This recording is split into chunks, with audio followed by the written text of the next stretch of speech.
Le jour que vous connaîtrez la pure vérité, vous remercierez Dieu pour ce que vous êtes. Chers frères et sœurs, aucun mal ni aucune maladie ne sortent du trône de Dieu. Dieu est plutôt le gardien de nos vies qui cependant peut autoriser telle ou telle autre situation, favorable ou défavorable, à nos yeux naturellement, parce que tout ce que Dieu entreprend pour nous est pour notre plus grand bien. Je disais donc que tout ce que Dieu peut autoriser pour nous faire grandir dans la foi peut des fois être pour nous invraisemblable. Mais nous devons savoir qu'à cause de notre libre arbitre, ce sont nos propres choix qui avant tout déterminent en majeure partie le cours des événements, la direction à suivre et même la destinée finale. Chacune de nos décisions détermine en bien ou en mal des conséquences plus ou moins préjudiciables pour nous et pour notre entourage. N'est-il pas écrit: la mort et la vie sont au pouvoir de votre langue? Utilise le pouvoir de ta langue pour le bien.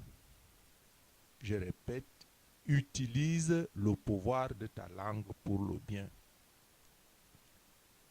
Parce que nous ne récoltons que ce que nous semons. Si vous voulez être aimé, s'aimer l'amour et la confiance autour de vous, et vous vous étonnerez du résultat.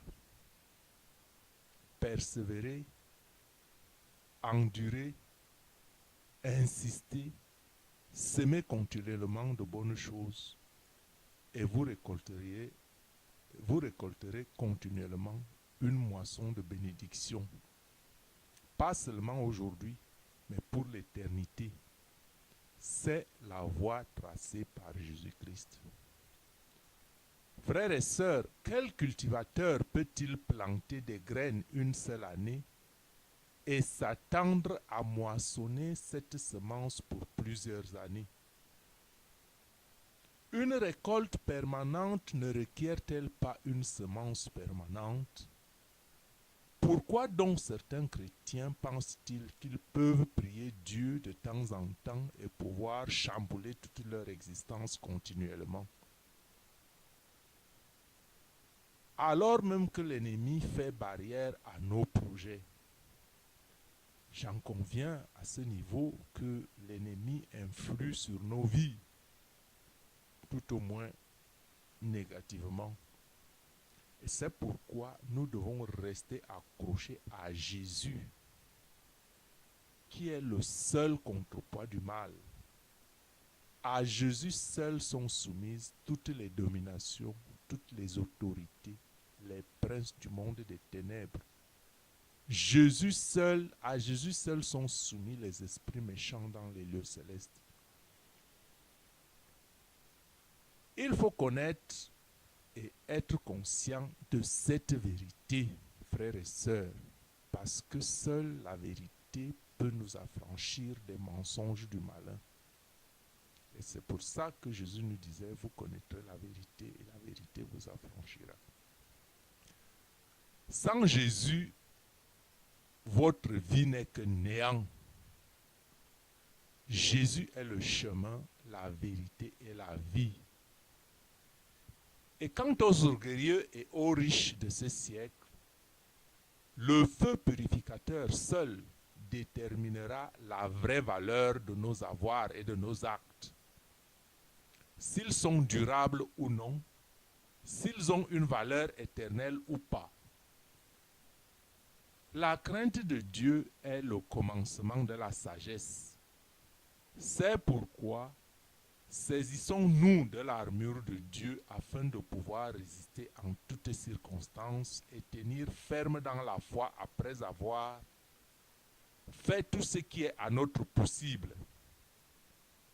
tenons ferme et ayons la vérité pour ceinture, et revêtons-nous de la droiture en guise de cuirasse, et ayons pour chaussure à nos pieds la disponibilité à servir l'évangile de paix. Je dis bien l'évangile de paix. N'ayons pas honte de prêcher la parole de Dieu, même si on ne nous écoute pas. Ne vous lassez pas. Ayez une foi tenace en toutes circonstances et usez de votre foi comme d'un bouclier avec lequel vous pourrez éteindre toutes les flèches enflammées du diable. Prenons le salut pour casque et l'esprit de l'esprit, c'est-à-dire la parole de Dieu. Frères et sœurs, ici, je vous dirai une petite anecdote. Dites-moi vos centres d'intérêt et moi, je vous dirai qui vous êtes. Et je vous dirai même votre destination finale.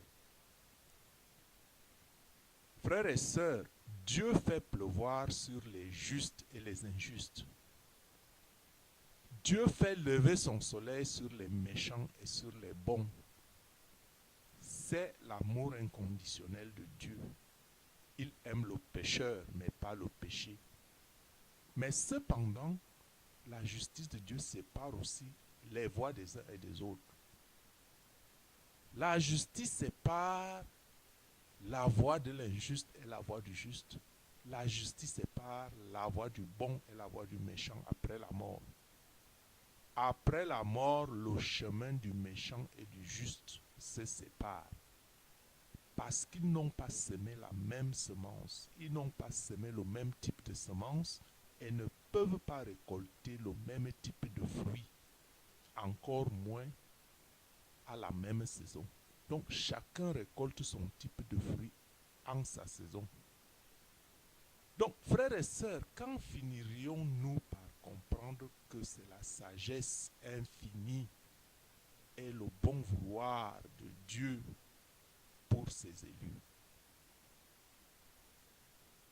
Parce que Dieu lui-même dit en Jérémie, chapitre 29, au verset 11, il dit, « Car je connais les projets que j'ai formés sur vous, projets de paix et non de malheur, afin de vous donner un avenir et de l'espérance. Vous m'invoquerez et vous partirez, vous me prierez et je vous exaucerai.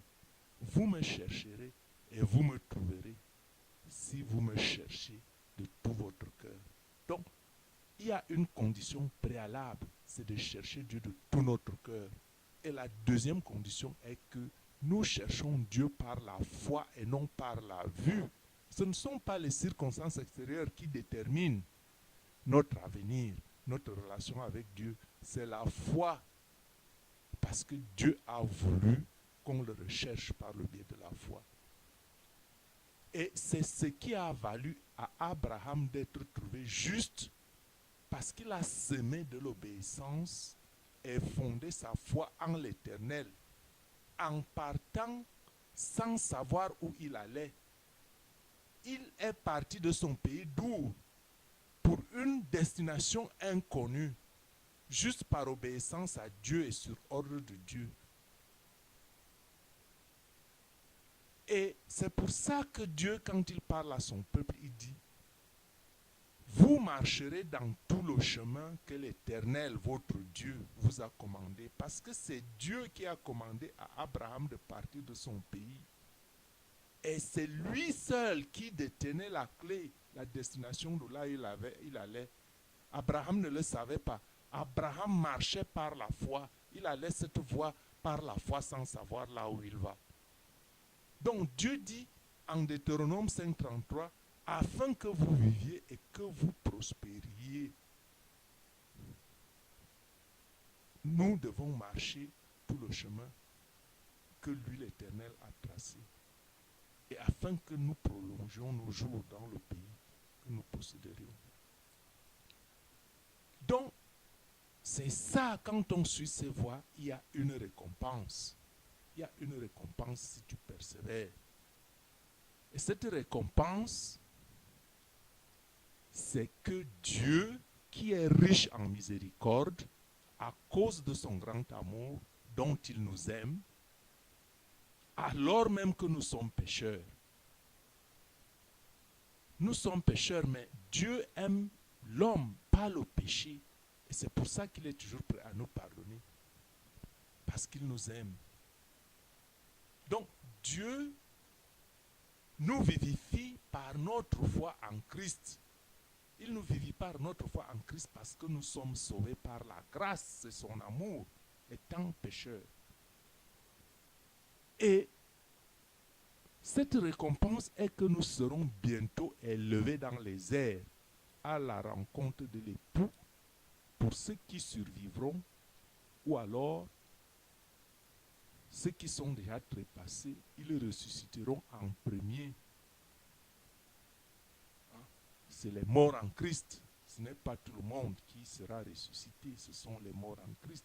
La parole de Dieu nous le prédit, la parole de Dieu nous le promet et la parole de Dieu ne ment pas parce que le mensonge n'est pas de la nature de Dieu. Donc Dieu nous fera bientôt asseoir ensemble dans les cieux, dans le Christ Jésus, afin qu'il montrera dans les siècles à venir les immenses richesses de sa grâce dans sa bonté envers nous dans le Christ Jésus.